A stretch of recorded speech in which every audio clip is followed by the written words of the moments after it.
అదేవిధంగా గతంలో చేసిన చట్టంలో దీంట్లో ప్రధానంగా 2 సంవత్సరాల కంటే మించి శిక్ష కూడా లేదు. రేపు వచ్చే సమావేశాలలో ఈ ఆన్లైన్ బెట్టింగ్ నిర్వాహకులకనే కాదు, ఆడేవాళ్లను, బాధితులను, అదేవిధంగా ఈ ఆన్లైన్ అడ్డగోలుగా నిర్వహిస్తున్న వాళ్ళ పట్ల శిక్షను కూడా పెంచడానికి అవసరమైన చట్టాలను కూడా అవసరమైతే మనం సవరించుకోవాల్సిన అవసరం ఉన్నది అధ్యక్ష. ఎందుకంటే శిక్ష కఠినంగా ఉంటుంది, ఎక్కువ కాలం ఉంటుంది అని ఎప్పుడైతే తెలుస్తుందో నేరం అనేది తగ్గుతుంది. కాబట్టి దీనికి సంబంధించి పూర్తి స్థాయిలో ప్రభుత్వం చర్యలు తీసుకోవాలని, అదేవిధంగా గుట్కా ఇట్లాంటివి కూడా నిషేధిత పదార్థాలను కూడా ఈరోజు మార్కెట్లో బాగా సరఫరా జరుగుతున్నట్టు మా దృష్టికి వచ్చింది అధ్యక్ష.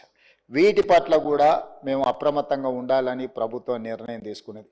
అందుకే ఆన్లైన్ బెట్టింగ్, ఆన్లైన్ యాప్లు, అదేవిధంగా ఆన్లైన్ రమ్మీ, ఈరోజు నిన్న మీరు టీవీలలో, పేపర్లలో పోలీసులు కేసులు నమోదు చేసి వాటికి ప్రచారం కల్పించిన వాళ్ళను పిలిచి పోలీస్ స్టేషన్లలో విచారించడం జరిగింది.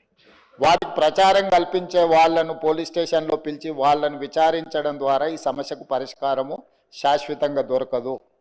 వీటిని నిర్వహించే వాళ్ళు, వీటిని ప్రమోట్ చేసేవాళ్ళు, చివరికి ఈ యాప్ల ద్వారా లబ్ధి పొందుతున్న వాళ్ళను, వీళ్ళందరినీ పూర్తి స్థాయిలో విచారించి కఠినమైన చర్యలు తీసుకున్నప్పుడే ఈ సమస్యకు పరిష్కారం దొరుకుతుంది అధ్యక్ష.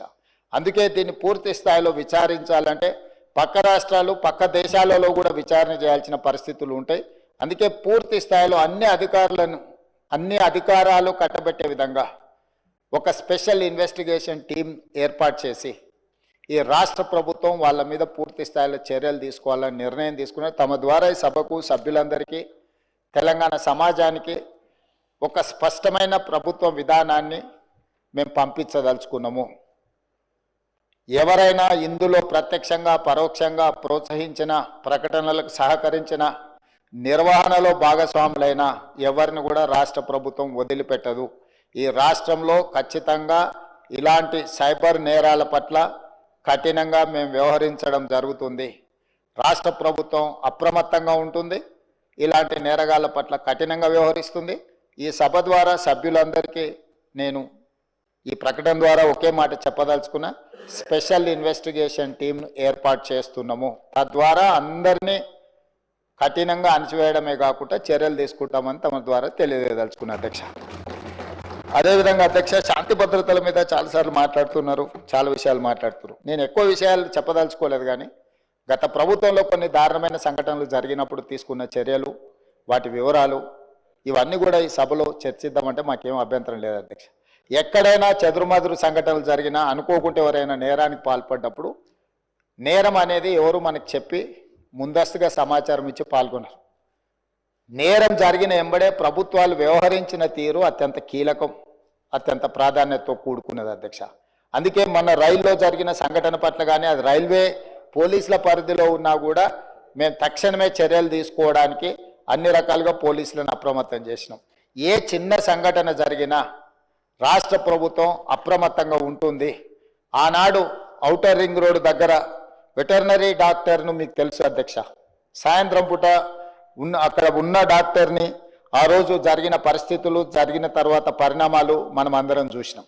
అదేవిధంగా అధ్యక్ష, న్యాయవాదులు వామన్ రావు గారు దంపతులు స్పష్టంగా కోర్టుకు వెళ్ళి మమ్మల్ని చంపుతారు, మమ్మల్ని చంపే ప్రక్రియలో ప్రభుత్వంలో ఉన్నవాళ్ళు, ప్రభుత్వానికి సంబంధించిన వాళ్ళే మమ్మల్ని చంపడానికి ప్రయత్నం చేస్తున్నారు, మాకు సెక్యూరిటీ ఇవ్వాలి అని చెప్పి హైకోర్టులో పిటిషన్ వేయడమే కాకుండా అక్కడ కోర్టులో కూడా వాదించి వస్తుంటే నడి బజార్లో నరికి చంపినారు అధ్యక్ష. నడి బజార్లో న్యాయవాదులను, హైకోర్టు న్యాయవాదులను నాడు నరికి చంపితే ఈనాటికి చంపిన వాళ్ళ మీద రకరకాలుగా ఆ రోజు కేసులో ఉన్న వాళ్ళని తప్పించి ఈరోజు సుప్రీంకోర్టులో రాష్ట్ర ప్రభుత్వం సిబిఐ విచారణకు వాళ్ళు కేసు వేస్తే ఈరోజు సిబిఐ విచారణ కోసం రాష్ట్ర ప్రభుత్వం మాకేం అభ్యంతరం లేదు, విచారణకు ఆదేశాలు ఇవ్వండి అని చెప్పే పరిస్థితి. న్యాయవాదులను చంపితే కూడా ఆనాడు ప్రభుత్వము ఏమాత్రం కూడా స్పందించలేదు. అదే కాకుండా అధ్యక్ష, తమకు తెలుసు సింగరేణి కాలనీ మహేశ్వరం నియోజకవర్గం వస్తుంది అనుకుంటా, మన సంతోష్ నగర్ అవతల చంపాపేట పక్కన 6 సంవత్సరాల బాలికను గంజాయి మత్తులో రేప్ చేసి మర్డర్ చేస్తే ఆనాటి ప్రభుత్వంలో ఎలాంటి చర్యలు తీసుకోలేదు అధ్యక్ష. అదేవిధంగా అధ్యక్ష 2020 సంవత్సరంలో దేశంలోనే మహిళలపై జరిగిన అత్యాచారాలల్ల ఆనాటి రాష్ట్ర ప్రభుత్వం 4వ స్థానాన్ని సాధించింది అధ్యక్ష. తెలంగాణ రాష్ట్రం మహిళల మీద జరిగిన మొత్తం చిన్నారులపై వీళ్ళపై అగత్యాలు జరిగిన దాంట్లో ఎన్సీఆర్బి ఇచ్చిన నివేదిక ప్రకారం రాష్ట్రం 4వ స్థానంలో ఉండే అధ్యక్ష. అదేవిధంగా అధ్యక్ష ఇట్లాంటి ఒక్క దగ్గర కాదు, ఎన్నో సంఘటనలు. జూబ్లీ హిల్స్లో మైనర్ బాలికను పబ్లో నుంచి తీసుకెళ్ళి అక్కడికక్కడనే జూబ్లీ హిల్స్లో రేప్ చేస్తే ఆ రేప్ చేసిన దాంట్లో టీఆర్ఎస్ నాయకుడి కుమారుడే అందులో ప్రత్యక్షంగా పాల్గొంటే ఆ రోజు వాళ్ళను కాపాడడానికి ప్రయత్నం చేసిండ్రు అధ్యక్ష. అదేవిధంగా అధ్యక్ష వక్ఫ్ బోర్డ్ చైర్మన్ కొడుకే ఆ రోజు కేసులో ఉండడానికి కేసు కట్టడం జరిగింది అధ్యక్ష. సరిగ్గా నేను ఎక్కువ దూరం వెళ్ళి ఆరోపణలు చేయదలుచుకోలేదు. ఆ రోజు ఉన్న ఒక మంత్రి గారి కుటుంబానికి సంబంధించిన వాళ్ళ మీద కూడా వచ్చిన ఆరోపణలు మీ అందరి దృష్టికి వచ్చినాయి అధ్యక్ష.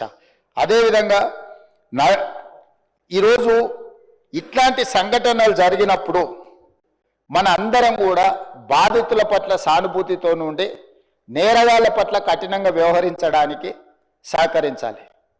అట్లా కాకుండా ఇదేదో ప్రభుత్వమే ప్రత్యేకంగా ఈ చర్యలు చేసే వాళ్ళను కాపాడుతుంది అన్నట్టుగా ప్రధాన ప్రతిపక్ష పార్టీ ఈ రకంగా ఆరోపణలు చేయడం, తద్వారా ఒక ఆందోళనకరమైన పరిస్థితి కల్పించి తెలంగాణ రాష్ట్రంలోకి వచ్చే పెట్టుబడులను రానియకుండా, పెట్టుబడులు ఎప్పుడు వస్తాయి అధ్యక్ష?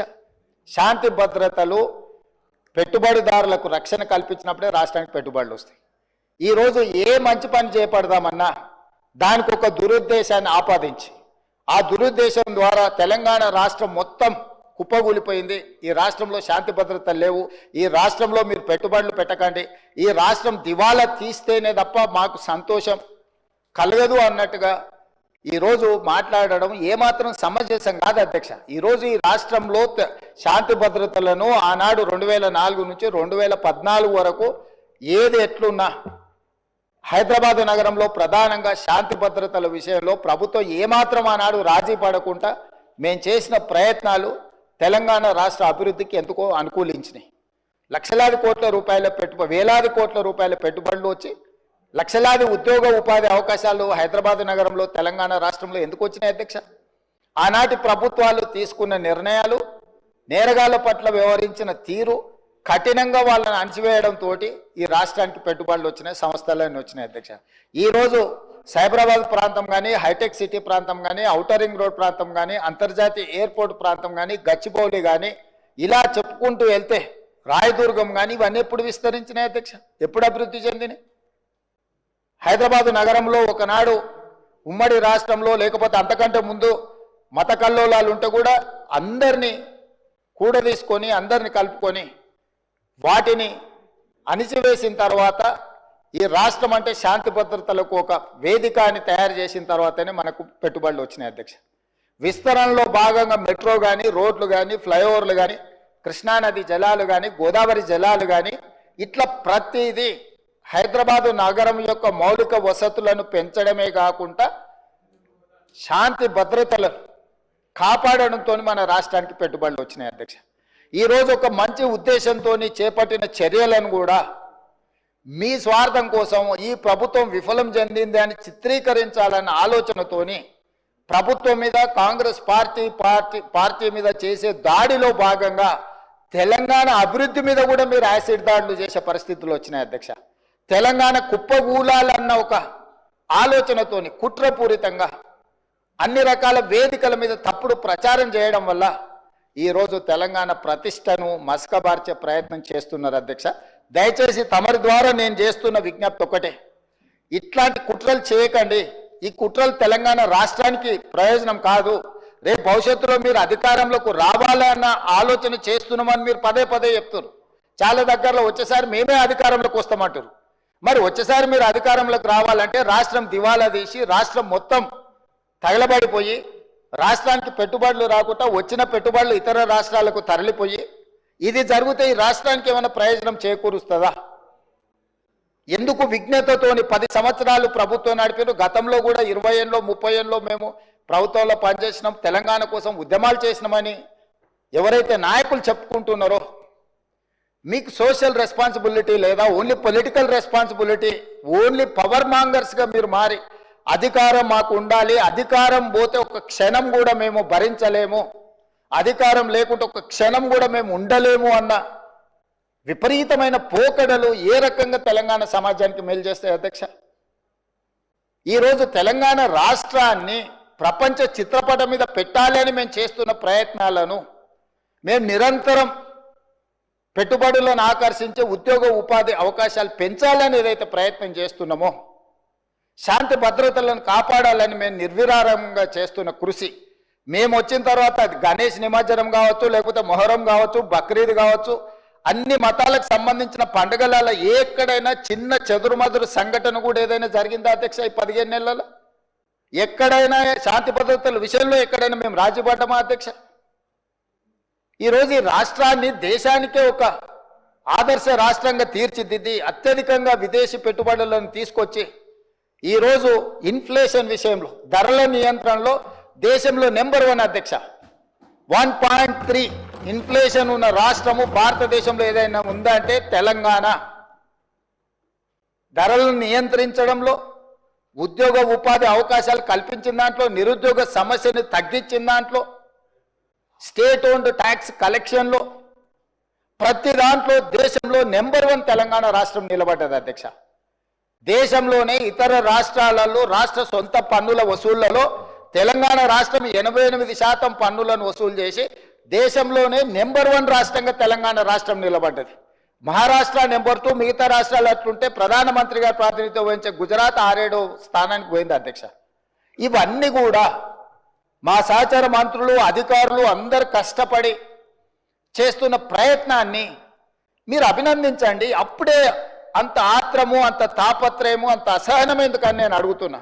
కడుపు నిండా విషం పెట్టుకొని ఎందుకు ఈ మాటలు?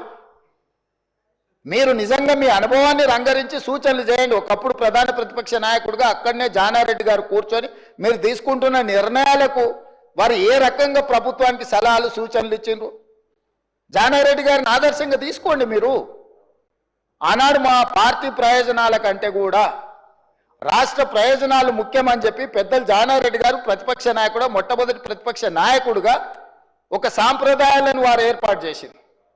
ఆ సాంప్రదాయాలను ప్రతిపక్ష నాయకుడిగా బట్టి విక్రమార్క గారు కొనసాగించారు. మీరు కక్ష గట్టి ప్రతిపక్ష హోదా తీసినా, మీరు మైకు ఇచ్చినా ఇవ్వకపోయినా, మీరు ఇచ్చిన కొద్ది సమయంలో కూడా వారు ప్రతిపక్ష నాయకుడిగా మీకు ఎన్నో రకాలుగా సూచనలు ఇచ్చే ప్రయత్నం చేసిండ్రు.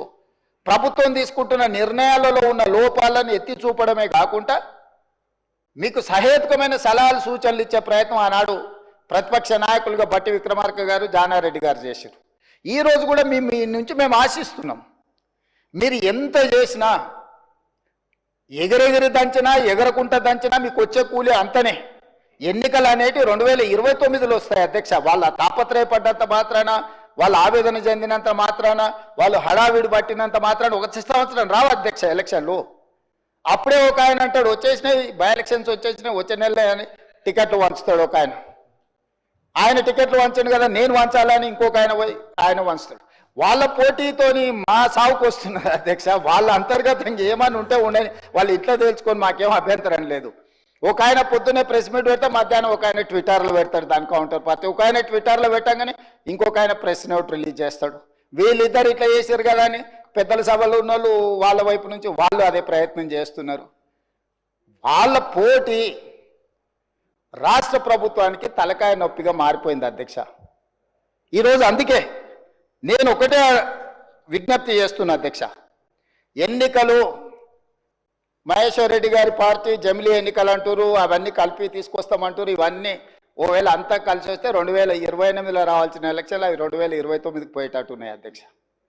సో ఉన్న అసెంబ్లీ కూడా ఇంకో 6 నెలలు ఎక్స్ట్రాగా ఉండే పరిస్థితులు జాతీయ స్థాయిలో మనకు కనిపిస్తున్నాయి అధ్యక్ష. సో ఈ 4 ఏళ్ళు మనము రాష్ట్రాన్ని మంచిగా అభివృద్ధి చేసుకుందాము.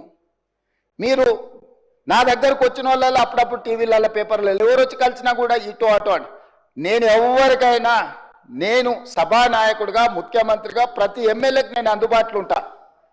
అది సిద్దిపేట శాసనసభ్యులు హరీష్ రావు గారు వచ్చినా, లేకపోతే పల్లా రాజేశ్వర రెడ్డి గారు వచ్చినా, లేకపోతే వెంకట రమణారెడ్డి గారు వచ్చినా, నేను రాజకీయాలు చూడను అధ్యక్ష. ముఖ్యమంత్రిగా నా దగ్గరికి తీసుకొచ్చిన సమస్యల్ని వీలైనంత మేరకు వాటిని పరిష్కరించాలన్న